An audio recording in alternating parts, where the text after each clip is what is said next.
What's going on, guys? Welcome back to the channel. So we're talking about elixir fragrances. Now, I don't have every single fragrance out there with the word elixir in their marketing for the name of their fragrance. There's a few newer ones that I don't have yet, like Rabanne Elixir, which I know is just basically Le Male Elixir. I'll get it within the next week or so, I'm sure. But I have several, and I narrowed it down to what I believe to be the best 8 of what I own. Could have did 10, but I felt like that's just throwing in 2 extra ones just to get to the number 10. So I really narrowed it down to the absolute best ones that I enjoy, that I really believe are worth checking out. So let's do just that. Let's check them out together. Stay tuned.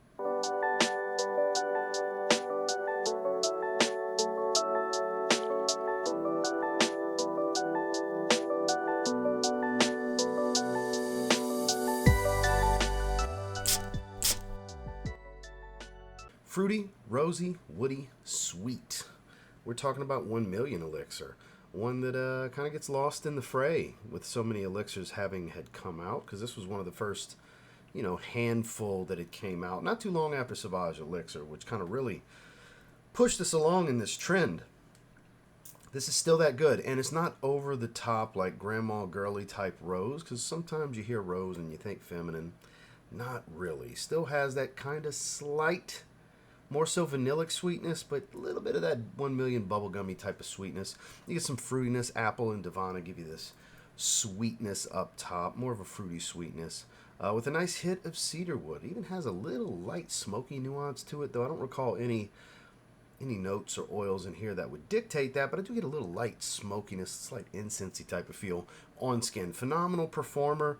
Honestly, this is one of the more well-rounded flankers in the 1 Million DNA that's not over-the-top sweet, but offers a deeper scent profile overall. Absolutely worth checking out, especially if you've been a fan of the line in the past. It's Paco Rabanne's 1 Million Elixir.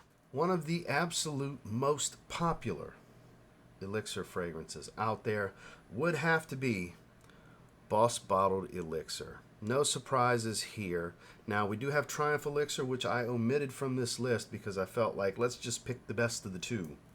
And this is hands down the best of the two. A lot of incense. You gotta like incense. They do have some spice from cardamom, and a touch of woods, a earthy green patchouli smell. And I feel like the incense and the patchouli are the main things you're going to get here. A lot of both of those. Offers this darker leafy green, slightly earthy feel with loads of smoky incense. Phenomenal performance. It's a very masculine fragrance. Very interesting fragrance. There are some fragrances that smell similar to it, but I feel like it's more so its own thing. Some people online like to relate it to Sauvage Elixir. Not even close to the same level of woodiness and especially warm spice. Sauvage Elixir's over the top spicy, whereas this just has a light undertone of spice from some cardamom. This is a beautiful fragrance. If you like incense, I can't recommend trying this fragrance enough. Again, that's, most people's favorite Hugo Boss fragrance. If I can get it to focus. Bottled Elixir. A personal favorite of mine. You'll notice spice and incense seems to be kind of a running theme with a lot of these elixirs. Not all of them, but a lot of them. But Carolina Herrera's Boy Cobalt Elixir is absolutely stunning. Here, they don't list the plum from the original Cobalt, but I totally smell that plum fruitiness. You get a peppered type of spice, a smokiness. There's a little bit of an earthy sweet tone. You get some truffle and a little bit of vanilla. Has that slight cacao vanilla kind of smell from the original. Not so much Bad Boy's DNA, but a little sprinkle of it is indeed in there. It's sweet, it's rich and thick, it's smoky and lightly spiced. This is a stunning fragrance. Not the best fragrance in the warm weather, but in the cooler weather, I'm telling you, this is amazing. Especially if you like the original. This is an evolved version of the original Bad Boy Cobalt, where that's highly versatile and much fresher. This is a deeper, more seductive type of fragrance overall, with ridiculous sillage, honestly, because it's such a thick and hefty aroma. It will surround you with a nice thick cloud. A beautiful fragrance. Definitely one of the best elixirs out there is Bad Boy Cobalt Elixir. Thick honey, vanilla, tonka bean sweetness, a little hint of green, some aromatics, and a light earthy tone from a tobacco note that they put here. It is Le Male Elixir. An absolute monster sweet fragrance. You got to be prepared for this. You don't need a lot of sprays. And every clone I've tried of it, including and yet to be tried, Hawass Elixir, which I'm sure is going to be good because the previous 4 iterations of Hawass have been fantastic. I'm sure it's going to be a really good kind of twist on this. Just like I love Club de Nuit Lionheart, which is like a peppermint dominant twist on this. But when you want Le Male Elixir, just go with Le Male Elixir. It is rich and robust, and performance is absolutely absurd. It's kind of unnecessary. And some of you are like, there's no such thing as unnecessary performance. Well, when you're over the top sweet and crazy nuclear strong, it can be a little unnecessary. Let's call it for what it is. But high compliment factor, people will smell you. Again, you gotta like the sweet fragrances here because it's honey and vanilla basically. Boy, is it a good one.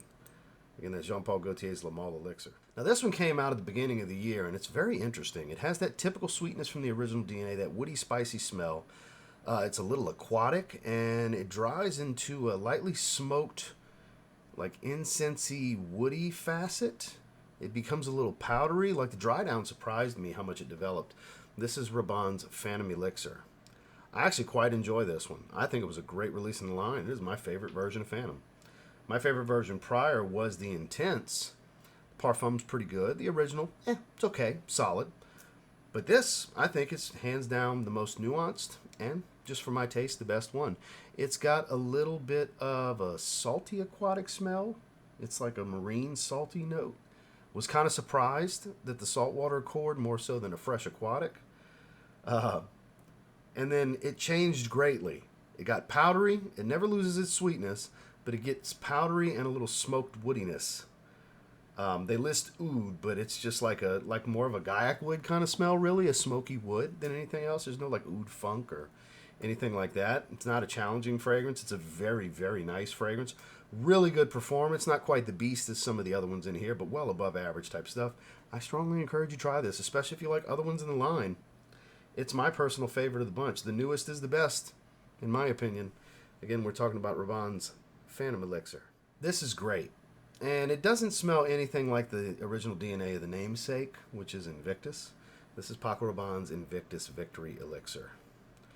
Victory Elixir is amazing. It is a smoky vanilla that's got very earthy patchouli and a nice spicy undertone. That's some good stuff. There's a lot of fragrances that this kind of falls into a family of, those smoky vanillas. There was like a trend of smoky vanillas for like 2 years straight. And this is probably the best one. Smell it. Nice and ambery. Again, earthy, but smoky sweet, lightly spiced. No bubblegum aquatic to be found here.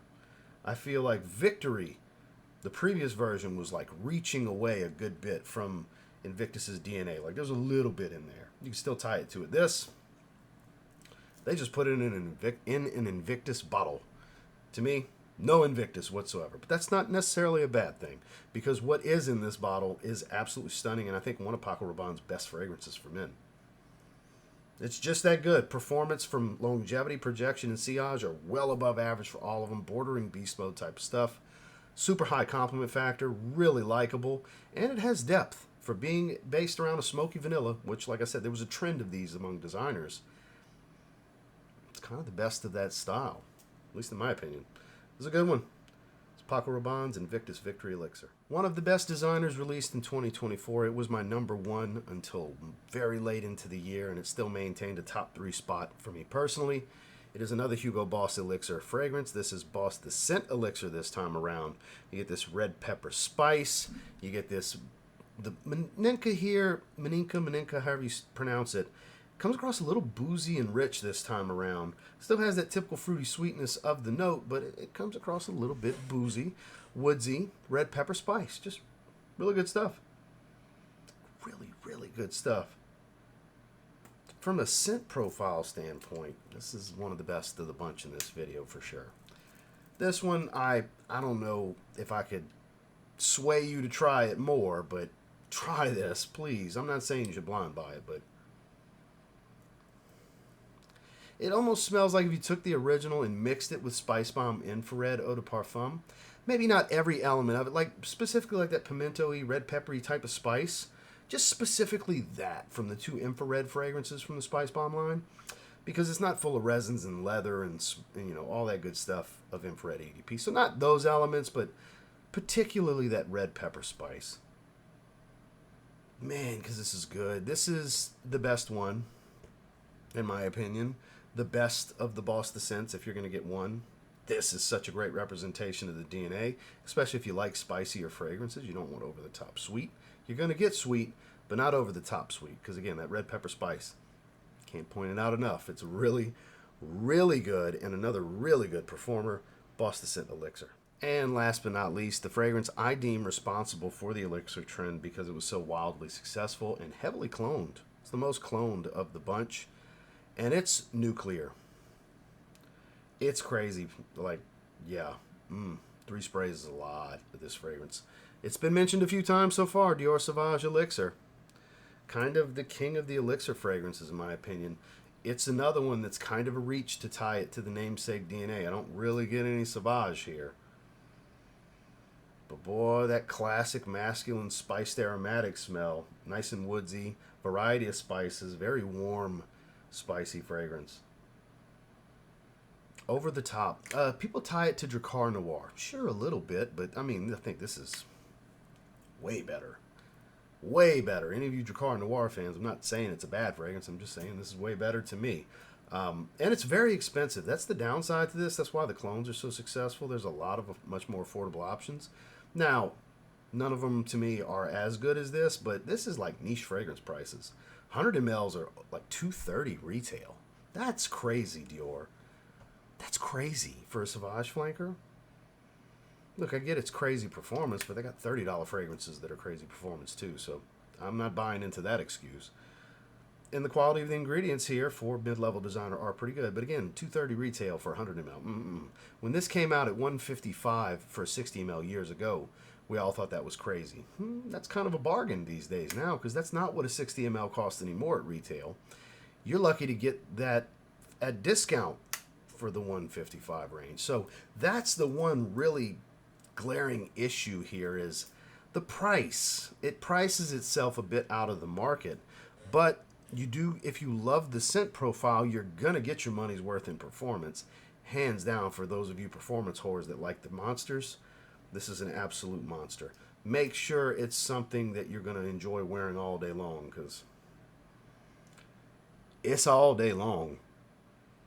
Man, it's such a great fragrance. Sample first, not a safe blind buy because they just priced themselves out of the market, in my opinion. But it is some damn good stuff. Damn good stuff doesn't necessarily have to command such a high price point. But for what it is, based on this category, there's an argument, a strong argument for it being kind of the king of the elixirs. In this Dior Sauvage Elixir. Well, that was the 8. Again, we could have did 10. We could have did 12 technically, but I didn't want to just try to get to a bigger number. I really wanted to go after the ones that, like, yeah, try these. These are that good. They are worth getting out and testing. Pretty much all of these you can try at different department stores. Sephora, Ulta, Macy's, etc., Dillard's and such. Get out there and try them. Then my advice, I hate to kill brick and mortar, contribute killing brick and mortar like this, but buy from discounters online. You're going to save some money for the same product. So there's links down below if you want to do such a thing. Of course, you don't have to make any purchases to watch these videos. I just appreciate you checking out the video. Make sure to like, comment, subscribe before you leave. We'll catch you on the next one.